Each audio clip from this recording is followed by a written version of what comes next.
어제 본문에서는 여호수아와 갈렙이 이베의 정탐꾼들의 악한 10명의 정탐꾼들의 약한 보고에 불신앙을 드러낸 이스라엘 자손에게 하나님께서 심판을 선언하셨습니다.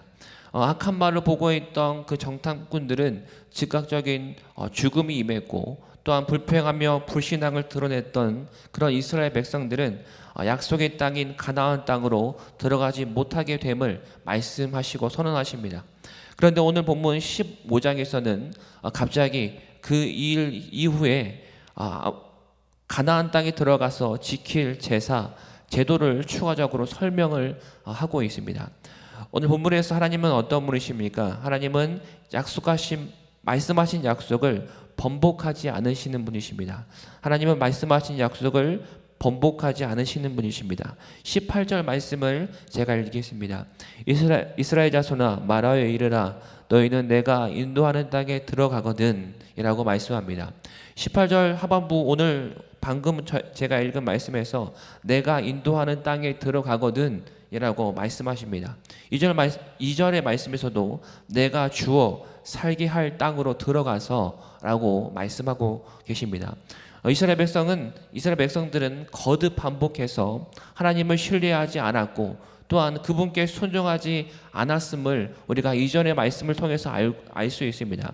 여호수아와 갈렙과 모세와 아론을 제외하고는 온 이스라엘 백성들이 그들이 모두가 하나님을 무시하고 불신한 것을 우리는 알고 있습니다. 오히려 이들을 하나님을 신뢰해서 가나안 땅으로 들어가려고 했던 그들을 쳐 죽이려고 했던 것이 그들의 모습이었다라는 것입니다. 그러나 하나님의 벌은 영원하지 않습니다. 반드시 약속을 지키시는 분이십니다. 아무리 그들이 패역하고 하나님을 배신하고 그렇게 하나님을 믿지 못하고 신뢰하지 못했지만은, 순종하지 못한 그들이었지만은 반드시 약속을 지키시는 분이기 때문에 하나님은 그들에게 내가 인도하는 땅이라고 말씀하십니다. 그 안에서의 제도를 주님께서는 말씀하고 계신 것입니다. 이 말씀은 무엇이냐면은 하나님이 적극적으로 그들을 이끌어 가실 것을 강조하고 있는 말씀입니다. 하나님은 자기 백성이 이미 그 땅을 차지하는 것을 전제로 말씀하고 계신 것을 우리는 알 수 있습니다. 이미 들어갈 땅, 하나님께서 내가 인도하는 그 땅, 그리고 그 안에서 지켜야 할 그 율법들을, 말씀을, 계명들을 하나님께서는 계시하고 있는 것입니다. 이스라엘 백성들은 어쩌면 이 말씀을 듣고 큰 위안을 얻었을 거라 생각됩니다. 물론 그 축복을 거절하는 자들에게는 또한 그냥 거절당하기로 하셨고, 또한 그들은 자기의 선택에 합당한 대가를 치르게 하셨습니다. 이제 40년 후에 새로운 세대가 가나안에 들어갈 기회를 얻은 것을 주님은 말씀을 하고 계신 것입니다. 그래서 하나님께서는 순종하는 자들이 아무리 적다고 해도, 소수라고 해도 하나님께서는 문제가 되지 않는 것을 주님께서 말씀하고 계십니다. 이 작은 무리의 약속을 통해서 오히려 그 믿음을 격려하시고 용기를 얻게 하시는 분은 하나님이십니다. 오늘 본문에서 우리가 적용할 것은 주신 은혜에 감사하기입니다. 주신 은혜에 감사하기입니다.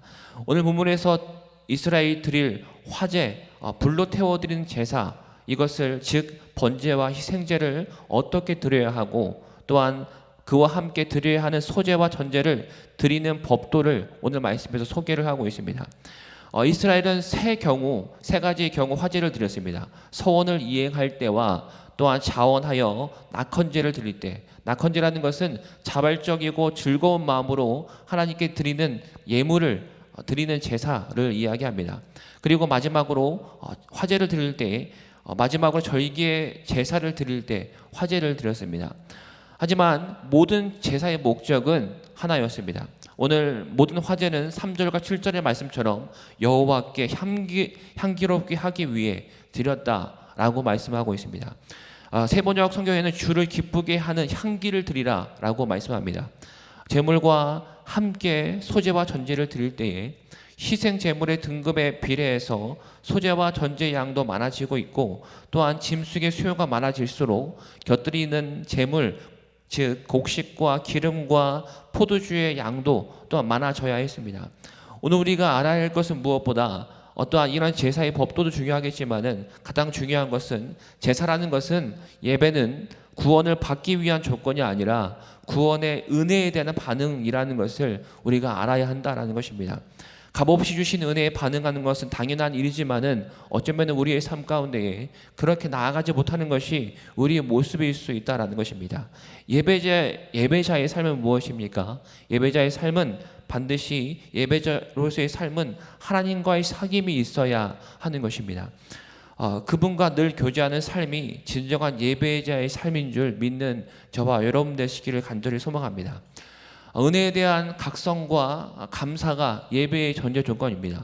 은혜에 대한 감사가 없다면은 그저 지식을 쌓기 위한 것이라면은 그것은 예배가 아니라는 것입니다. 우리에게 주신 은혜의 반응으로 예배하는 우리의 모습이 되어야 한다라는 것입니다. 말씀을 정리하겠습니다. 하나님께 예배 드릴 수 있는 관계가 예수 그리스도 안에서 이미 열렸다는 그 사실이 복음입니다. 전부를 내어주신 또한 생명을 주신 그렇게 아버지께 나아갈 기회가 있다면은 그분께 합당하고 유일한 제물로 우리가 나 자신을 드리는 오늘의 삶이 되어 나아가는 저와 여러분 되시기를 간절히 소망합니다. 오늘 하루 우리가 아버지께 하나님께 기쁘게 받으실 예배의 삶으로 나아가는 우리의 모습 되기를 간절히 소망합니다. 시간 우리 말씀을 기억하며 기도하겠습니다.